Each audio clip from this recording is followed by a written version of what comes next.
Starliner Media. Starliner Media presents Music Night at the Majestic with your host, Michael Boswell. Brought to you by... When Signs and Displays Direct was launched 15 years ago, it featured a complete line of banners and stands, product displays, and more. Today, the company is known as SDD and is the industry leader in turnkey, no-inventory POP programs. SDD has expanded into branding programs for both corporate and private label, as well as consulting services for retail showroom design and more. Visit sdd-us.com. That's sdd-us.com.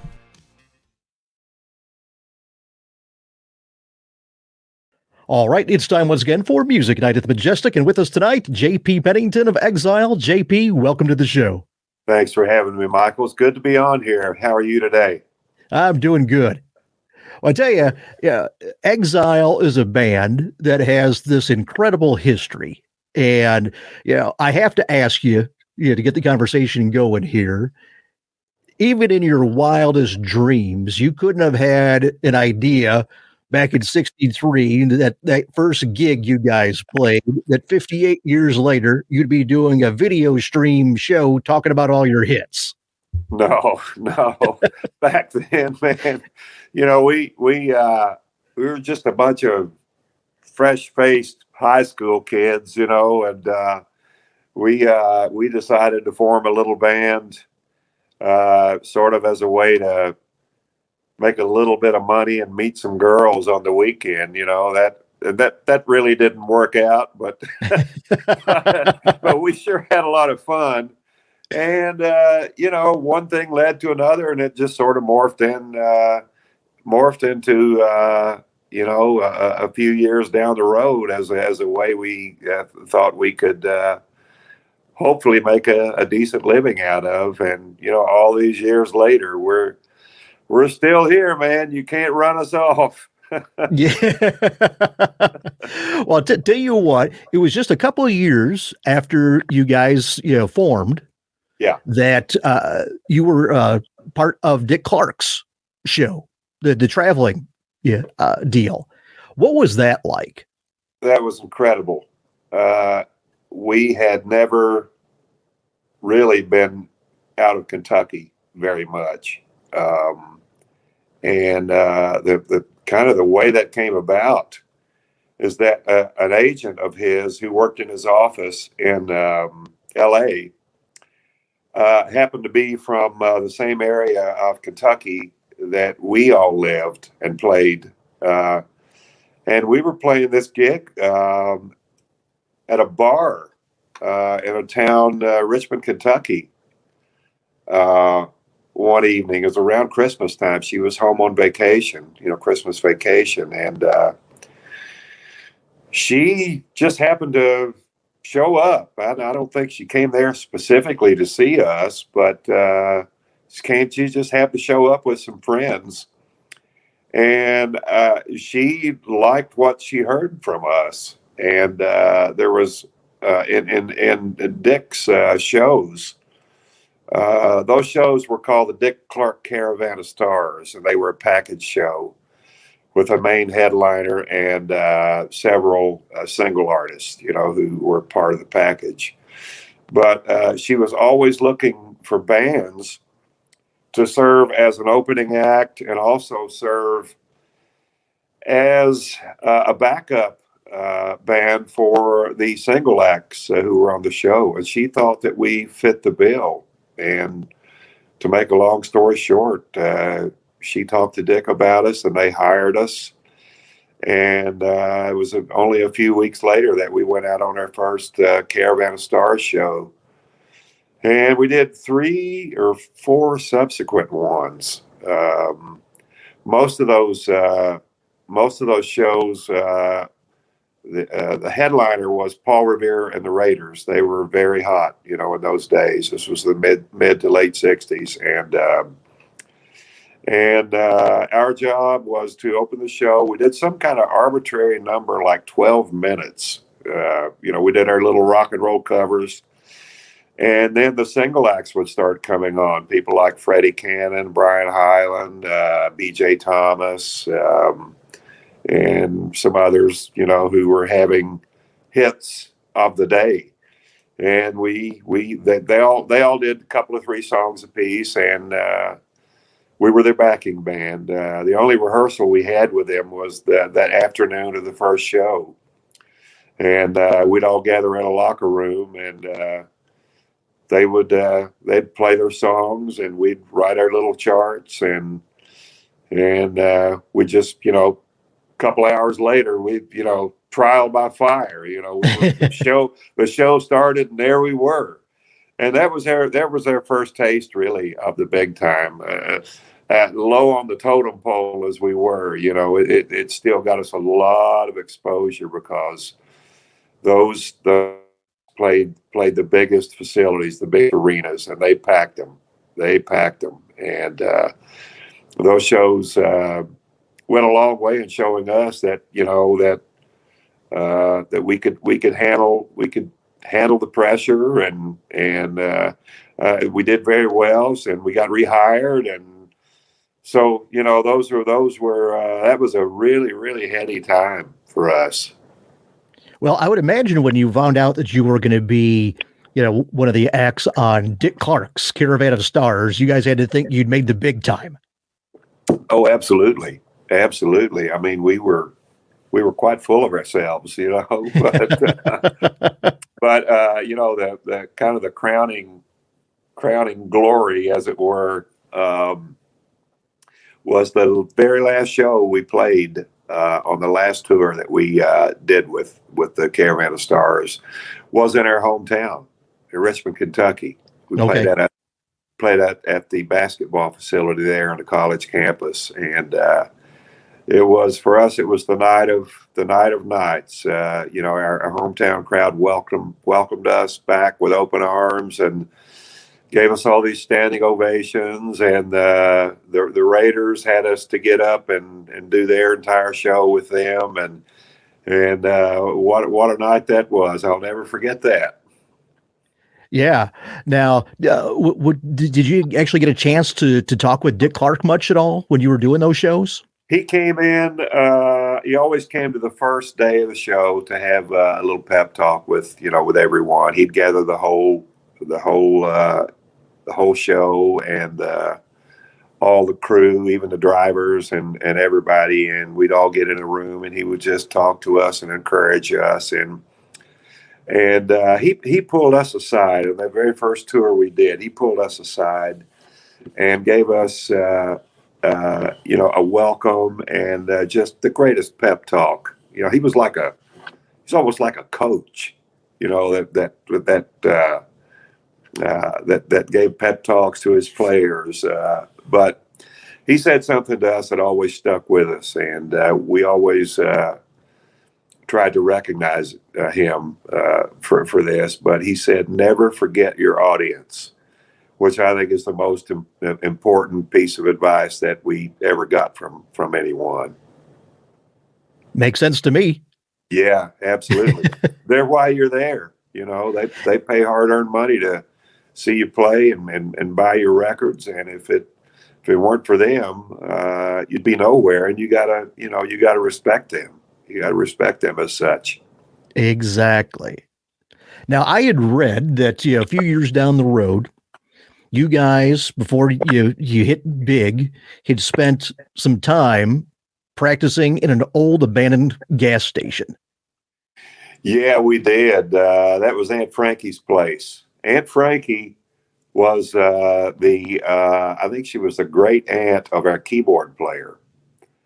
And she lived in a little house. It was way out in the country. And she owned this garage. It had once been a service station, I don't know, back in the 30s and 40s. And she had currently started utilizing it as her garage to park her car in.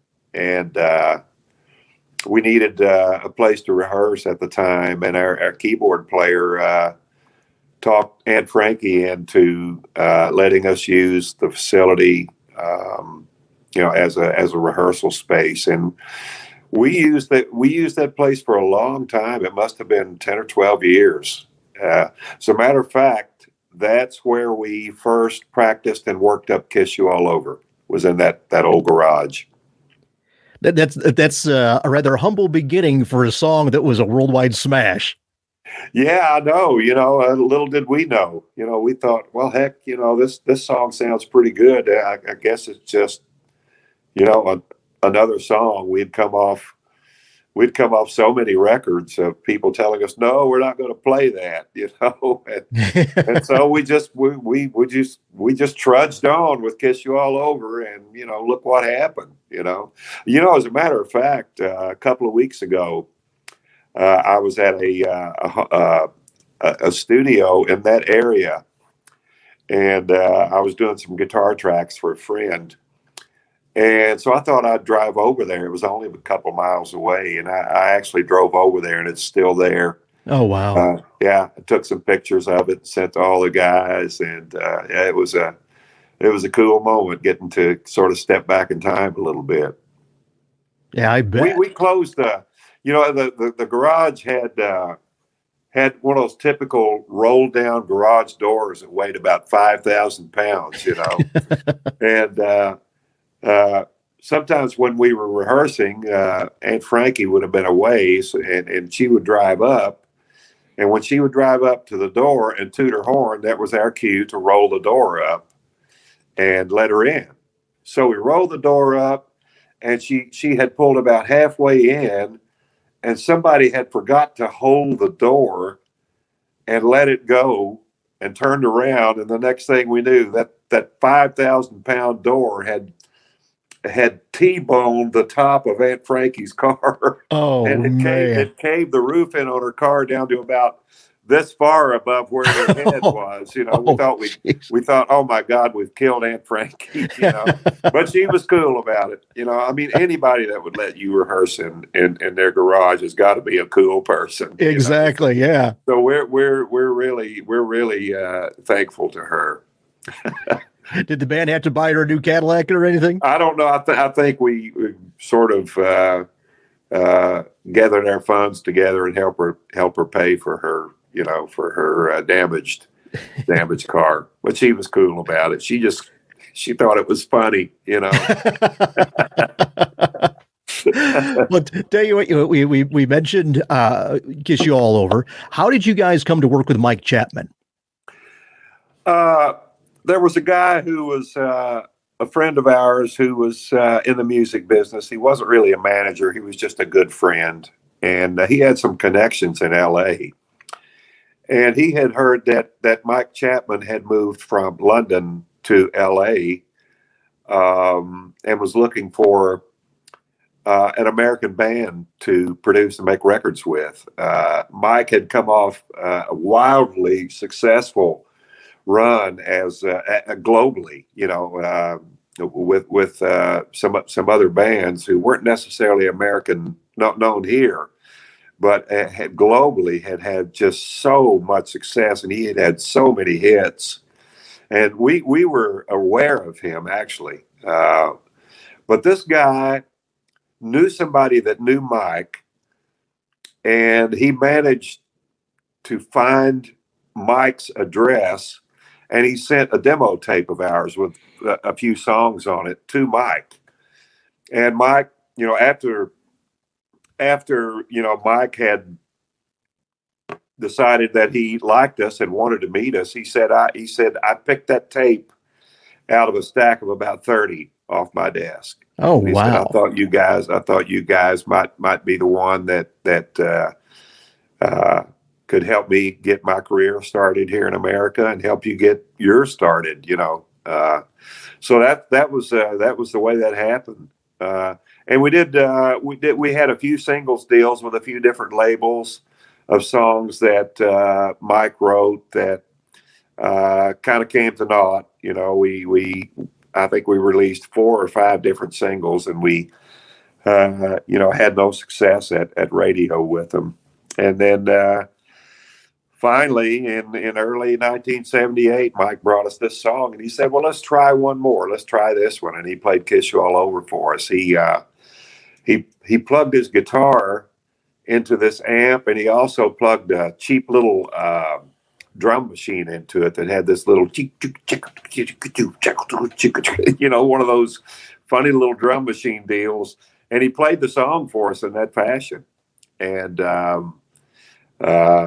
we said, well, we like that. Let's see, let's go ahead and record it just like we did all the others and see what happens. And we recorded it. We recorded it about a month later. And, he took that song into Mike Curb at Warner Curb Records, and Mike signed us to a 3-album deal just on the strength of that song. Wow. And turns out he was right, in doing so. So, yeah, I mean, that was, just when we thought we were going to lose Mike, he comes up with Kiss You All Over. I wish we had written it. We'd be on a yacht in Tahiti right now, but it sure served to make us more of a nationally known entity. Yeah. Very thankful for Mike and for that song. Tell me this, JP. Do you remember the first time you heard "Kiss You All Over" on the radio? Yeah. I do remember, and I think I'm the only one that heard this, but it was at a local station here in Lexington, Kentucky. A disc jockey friend of ours who was a kid at the time. He was only like 18. He played it one afternoon, and I'm the only guy that heard it. But we all sort of tell the story that the first time we really heard it together on the radio was when we were actually in a limo coming from the LA airport into town to do what was that big rock show? Midnight Special? Yeah, to do Midnight Special. I mean, we got in this limo. We'd never been in a limo before. We didn't know how to act, and so we got in this limo and we were turning all the lights on, and we were getting beers out of the cooler, and we were taking advantage of anything that we were entitled to, of course. So somebody turned the radio on all of a sudden, full blast, and "Kiss You All Over" was playing, So we thought, man, we've arrived, This is how cool is this? But that's the big splash as far as hearing it on the radio for the first time. Yeah, well, I'll tell you, I remember hearing talk about L.A. Yeah, that when you guys played the Greek Theater, that you end up causing a bit of a commotion with your performance. Well, I don't know if I remember that story, but I do remember. I don't know if this is what you heard, but the next morning, Robert Hilburn, who was the one of the premier journalists, newspaper journalists in the world, had written this review of we actually. I'm sorry, let me digress a little bit. We opened for Seals and Crofts. So he wrote this review, this glowing review of them,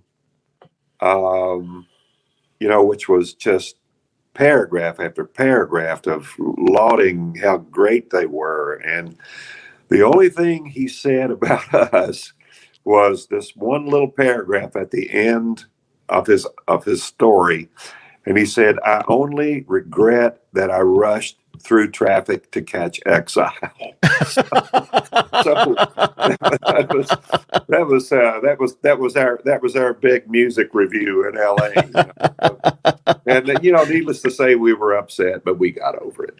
I was just going to say, I hope you weren't rushing to find the paper to find the review, only to see that and just become actually deflated. Somebody did. Somebody actually got up early and went out in the car and got the LA Times so they could read it. Because they knew there was going to be a review. But was that the story you heard? Is that what you were referring to? No, actually, I'd heard that that there was complaints from the folks living close by that you were too loud.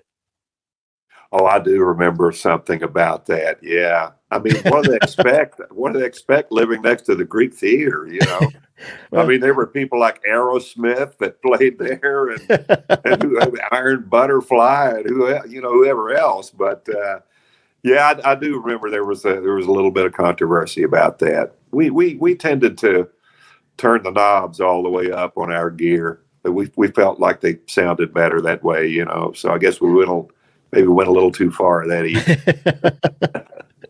You had it set to 11. Yeah, to 11. This one goes to 11. Now, after Kiss You All Over, you had that period where the singles radio just didn't gravitate to them.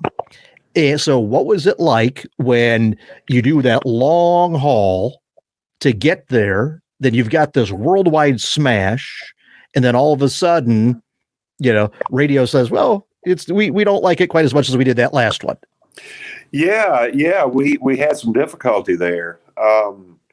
I don't know if it's that radio wanted to hear another Kiss You All Over, but we didn't have it. At least in their minds, we didn't, and we struggled to have any success in the United States with subsequent singles.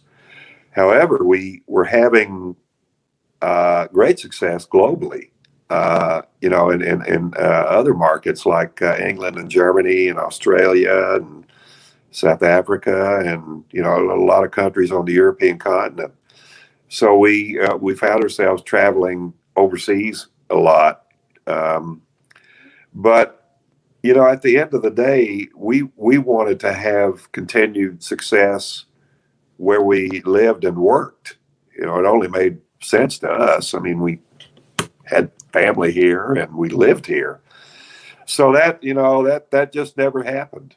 But all the time we were making follow-up albums. There were some country artists that started hearing songs from our albums and taking them and recording them and releasing them, quite a few of them as singles. So we started having some success as writers. So that led us to think that, well, maybe we need to be in another field. Move into that market. Yeah, maybe we need to be a country band. So we made the decision to fashion, to take some time away from the road and go in and fashion ourselves into what we thought would work in country music. So we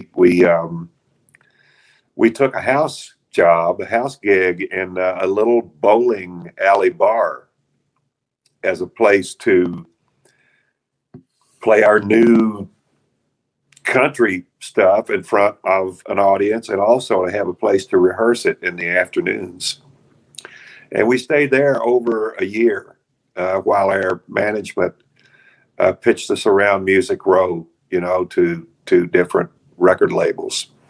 And we even went down on a few occasions to Nashville and did some showcases for some labels, which everybody passed on. We had all the labels in town in, to hear us. And it was difficult having a name like Exile that had a rock and roll background. And I can understand why there was some resistance. There was a lot of resistance, actually. But especially at that time.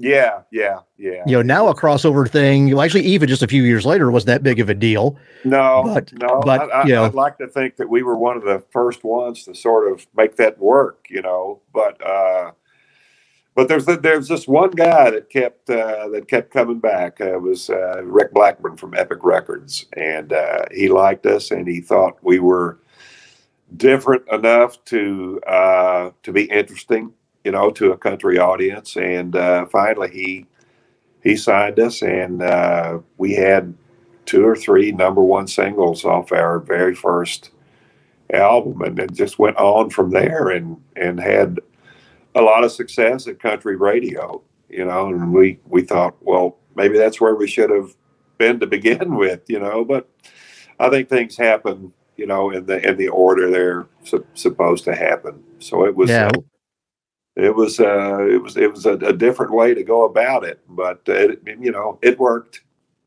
Right. Well, I'll tell you to digress, a bit here.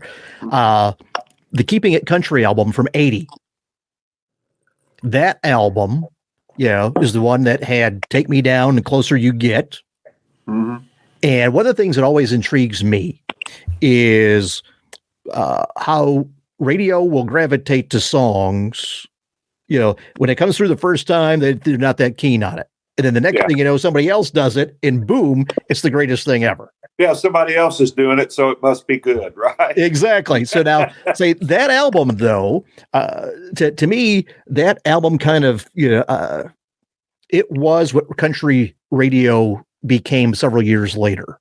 In as much as you guys straddled that fine line between country pop, I should say country and pop, because there was 3 tracks on there. You're Good for Me, Nobody's Hero, and There's a Love that to me should have been huge AC radio hits. Yeah, it's funny you mentioned those 3. Those were 3 of the ones we felt were stronger songs when our label was deciding what singles they were going to release. But yeah, those we were very proud of those records. They decided to release Take Me Down as a single, and they did. They actually released it as a single, and it just absolutely went nowhere. But subsequently, thanks to Alabama, they found the song, and it became a number 1 song for them. Yeah, followed up by another album, an album right after that with The Closer You Get. So right, that allowed us to have a little bit of a buzz when we were trying to get our country deal together. Yeah. Well, I'll tell you, JP, that the talking about how songs don't radio doesn't gravitate to them. You had back-to-back singles that were released. Take Me Down, which became the big hit for Alabama. Mm-hmm. And then the next single you guys released was Heart and Soul, which became a number 1 rock track for Huey Lewis and the News. I know, we were like, well, why can't it be for us? The Huey Lewis song, we ran into Huey a few years after that, a couple of 3 years after Heart and Soul happened for them. And he said, man, I'm scratching my head too. He said, we did that song just verbatim, just like you guys did. So what the hell happened? Why is it? How does this happen like this? He said, I don't disparage the fact that we took your song and made a number 1 out of it. He said, I can't take that back, nor would I. He said, but sometimes you just can't understand why things work like they do. He was so gracious and humble, about that, and it does your heart good, to meet people and have that kind of conversation with them. But I don't. You just don't know. It's timing sometimes, and maybe people thought, well, these guys are just a bunch of hairy-legged country boys out of Kentucky. What do they know? And they couldn't handle success if you poured it on their head. But who knows? Yeah. But everything turned out okay. It always does. Well, people always look at it and say, everything happens for a reason. And for you guys, it definitely worked out, for you. Now, you mentioned you signing with Epic. That very first single, High Cost of Leaving, went to number 27. And then that streak of 10 of 11 of the next singles all went number 1. Yeah, man, you've done your homework. I'll tell you. Yeah, the one that broke the string of number ones, I think I think we'd had 7 in a row or something like that. And the one that broke the string, it ended up like top 10 or something like that, was Super Duper Love. Of course, we were disappointed. It was still a hit. And as a matter of fact, Super Love is one of the more popular songs that we do live. So there were only a couple of key radio stations that wouldn't play it, that kept it from being a number one. But yeah, we had a nice long run there, and knock on wood, man. I mean, it's helped us. It's helped us to sustain our careers, and we're still here. Here we are. We're not going anywhere yet. Right. Well, I'll tell you what, when Woke Up in Love became your first number one country hit, what was that like? What was, after having had the worldwide smash with Kiss You All Over, then you got, the period where, you're cranking out some great music, but nobody seems to notice. And then all of a sudden now you're back, 5 years later, atop the country charts. What did that feel like? Well, it's hard to describe really what a relief it was, to be back in the game. We had heard the word no constantly for 5 years, and to be, back there at number one with a record, was one of the better moments I remember within the group. We were like, whew, wow, here we are again. Let's see what we can make of this. And right. Funnily enough, it's our second record that was released. The one right after Woke Up in Love.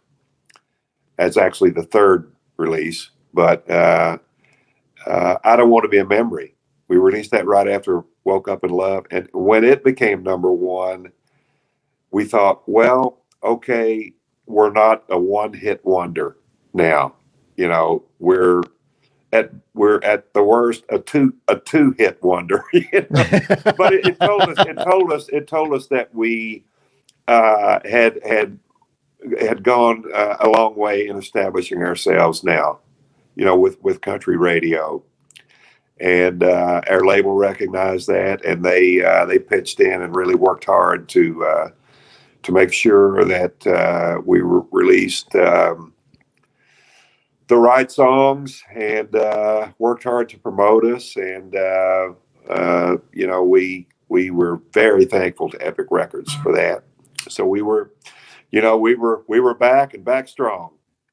Yeah. Well, I'll tell you what was it that you and Sonny Lemaire, bass player for the band, all those hits you guys co-wrote? All of them except for Woke Up in Love. I wrote that by myself. Right. But yeah, you're right. For the most part, yes. Yeah. What were you guys doing? Is there something in the water where all of a sudden, man, you just can't do anything wrong? I don't know, man. We had a long time to write that first album. We had basically a year and a half to write those 12 songs that were, or however many it was on the album. I don't remember, but we had a long time to sit and think about it. Well, would this work for country? Maybe this lyric here needs to be changed to something that's that works a little bit better for country radio and for a country audience. And for those 12 songs, we had all that time to think about that and put together an album that really worked, for the label. And then after that, when those songs on that first country album became a success, suddenly we were thrown back out on the road, and we had hardly any time before it was time to start writing for the next album. But we did have a template, we did have a template that we sort of knew would work. So in our spare time, we just sat down and put our noses to the grindstone and just sort of tried to write the same style music that was on the first album. And so it worked. I mean, it worked for like, 4 or 5 albums, into our country careers. Now, tell me this, JP. When you write, are you someone who approaches it like a craftsman, or is it more of an inspirational moment where you'll hear something, you'll see something, and it'll trigger either a lyric or a melody or what have you? I think it's a little bit of both. I think it's probably that way with most writers, but Sonny and I always worked from titles. If we had a title, a song title that we felt was intriguing enough, then the song with a little elbow grease would sort of write itself. Like "She's a Miracle" is, that sort of, that the title sort of tells you kind of what the song's about, as does "Woke Up in Love," but we always worked from that sort of template, and it seemed to work well for us. With Super Love, that was a little different. We were at my house one day and we were writing for that particular album. I think that was the "Hang On to Your Heart" album, but we didn't have anything in mind, and we were scratching our heads, and I said, well, to heck with it. Let's just write something off the wall, just to get a song out, And Sonny said, "Baby, I'm off the wall," which turned out to be the first line of Super Love. And then I said, "Up the creek," and then he said, "Going down the wrong way on a one-way street." And then it just sort of, these crazy lyrics just sort of wrote themselves. We wrote that song very, very quickly. It was just kind of a rock song, an R&B country rock song, but that was a little bit out of the norm as far as the way we write songs. We usually pick a title, and because the title is usually encompassed in the chorus, we always wrote the chorus first, and then wrote the verses second, or bridges. Yeah. Interesting. Well, I'll tell you what one of the songs for that era that I really liked was "Give Me One More Chance." Mm-hmm. I thought they had a great groove, and the harmonies were really good on that track. Thank you. I had the idea for "Give Me One More Chance," and really all I had was "Gimme, gimme, gimme." That's all I had. So, and I had an idea for a groove that I kind of stole from a couple of other records. One of the records was Juice Newton's "Queen of Hearts," and the other had a similar groove, but with a totally different artist, was "Lay Down Sally" by Eric Clapton. They had that train beat. We call it a train beat. Sounds like a train, going right by. But I gave Sonny my gimme idea, and had a train beat, and I had a guitar chord, going on, and that's kind of how "Give Me One More Chance" came to be. It was a good record for us. I don't think we had played that record live. It was just going up the charts, and I don't think we had even put it in our show yet. But we were invited to do a performance on the CMAs, and we decided we were going to do that song because it was the current single that we were going to promote it. So why not promote it to 50 million people, But the opportunity's there. But, we'd gotten to know Ralph Emery a little bit, and I was talking to him before the show, and he said, "I see you guys are I see you're going to play Give Me One More Chance tonight on the show. And I said, yeah. And he said, well, are you nervous about it? And I said, well, yeah, we are kind of nervous. We want to do well, And he said, oh, don't worry about it. There are only 50 million people watching. No pressure. Yeah, no pressure. Thanks a lot, Ralph. And we went out and played that song, and I swear to God, I think we played it twice as fast as it was supposed to be. It was over in like a minute and a half or something like that. Oh, that's funny. I'll tell you, another one I could get used to you. That was another memorable one from that era. Yeah, that one we decided to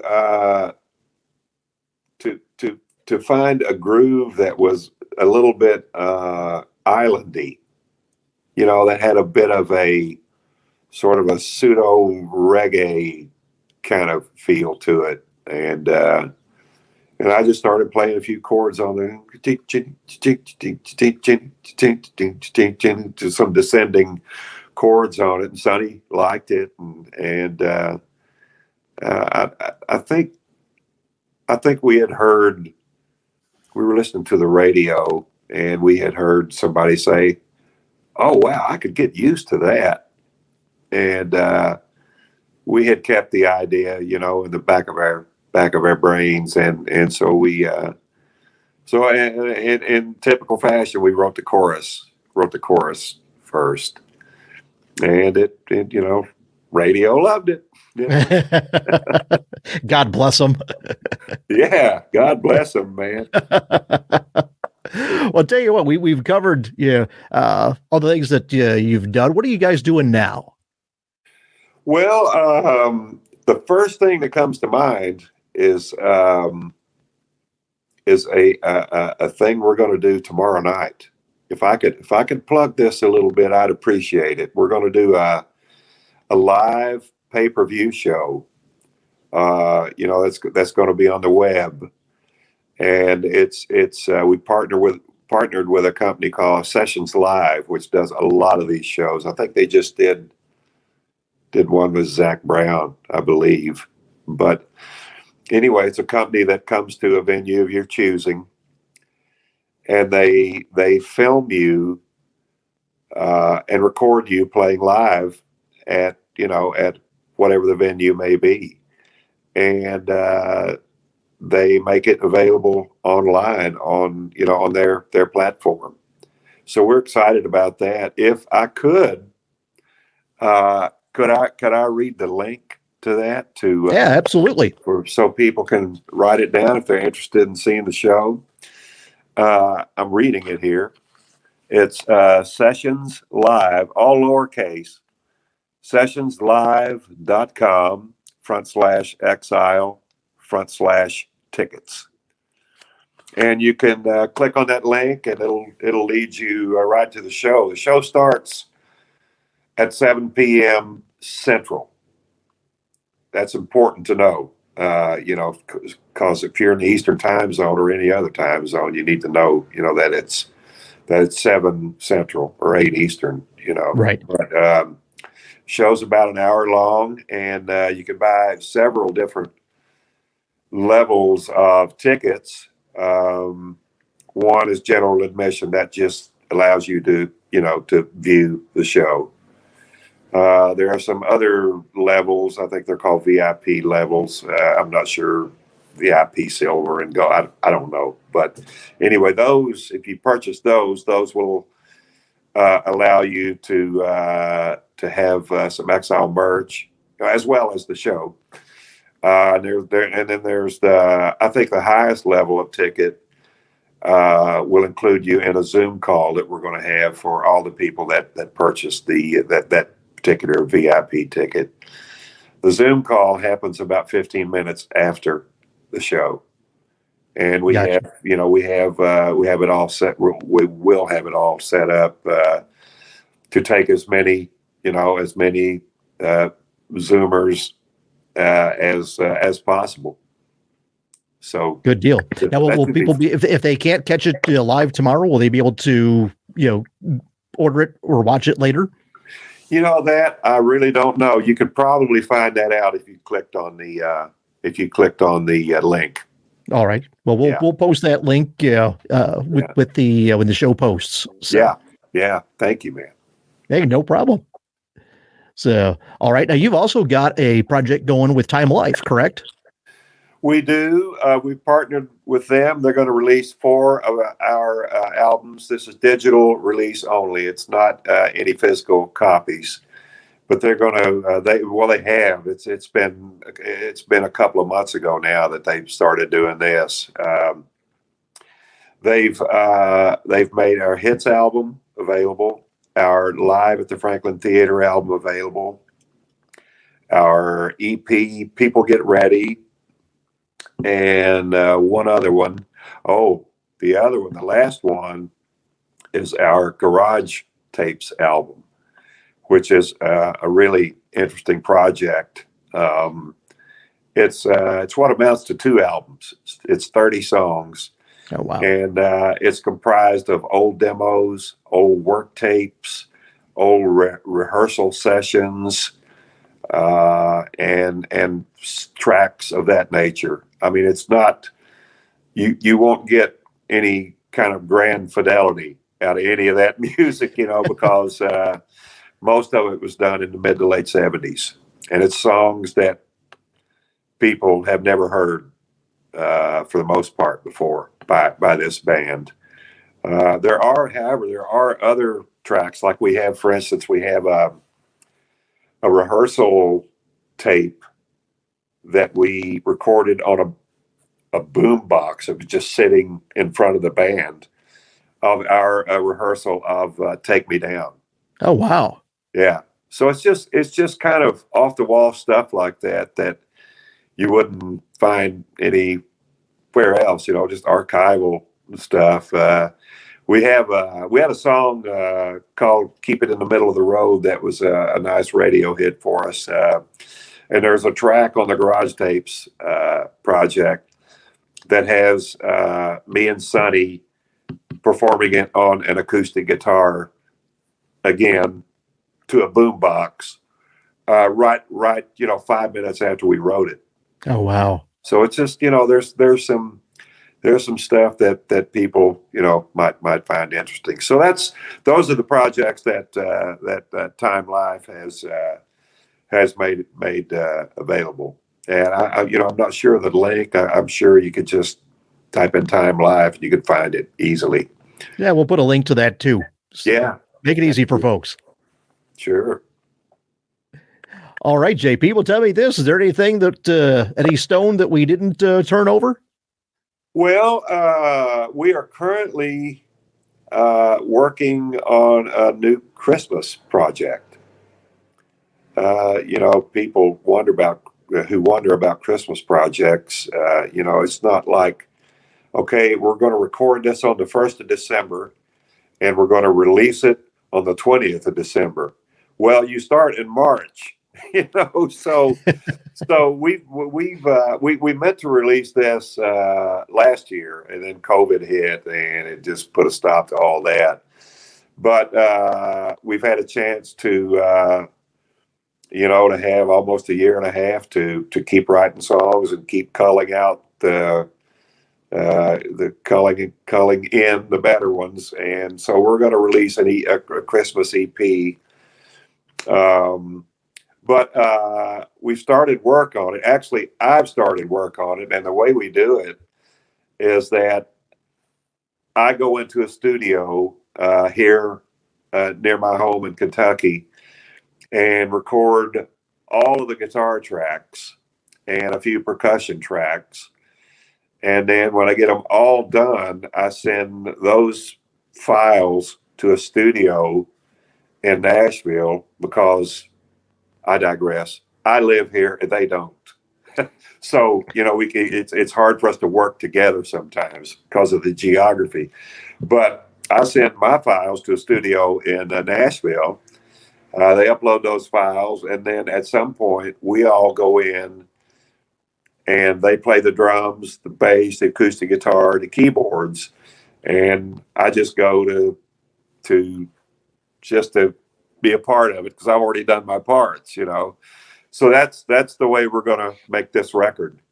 And we actually made a record like this last year. It was a Christmas single we had called "Kid at Heart," and it worked. It had to work because we couldn't be together. Mm-hmm. But there are going to be 7 songs all together on this Christmas project. We don't have a name for it yet, but yeah, that's and we're looking forward to getting back out on the road and touring. Dates are starting to come in, and things are slowly but surely starting to work their way back to normal. So yeah, man, I mean, we are so ready. I think everybody's ready for live music again. I think so. Yeah. I mean, we've done 3 shows in about the past month, I guess. And man, people are just packing these places and they have so much enthusiasm. You could just tell that, God, we're glad to be out of the house. And so are we as a band. I mean, we're so glad to be back on a bus, actually able to have real conversations with each other. So it's been great, man. It's so we're all in a great mood right now about the way things are going. Well, good deal. Well, hopefully one of those tours will bring you through the Chicago area and come catch the show. I hope you can, man. I would love to shake your hand, and I really, appreciate you having me, especially for such a good amount of time here. We've covered a lot of ground. Yeah, I don't think there's a whole lot we haven't covered here. I guess not. I think they know.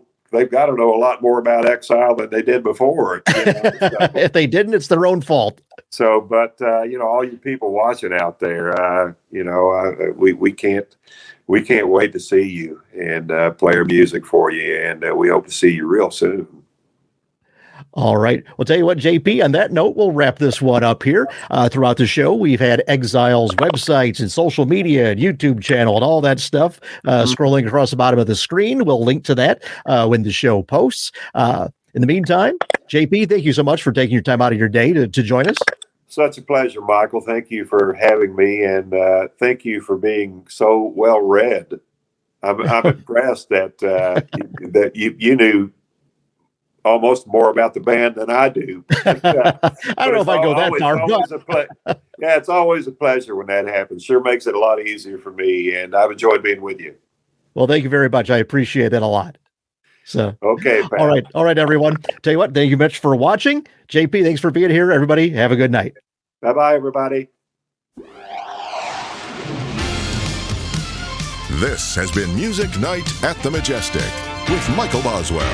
If you enjoyed this edition of Music Night at the Majestic, follow us on Facebook, YouTube, Twitter, Instagram, and at musicnight.net. Music Night at the Majestic is a copyright production of Starliner Media. Any use of the accounts and descriptions of this program, its audio or visual content, without the express written consent of Starliner Media is prohibited. Thank you for joining us this evening. We'll see you next time for Music Night at the Majestic.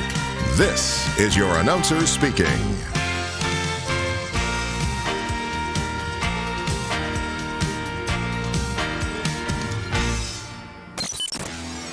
Starliner Media.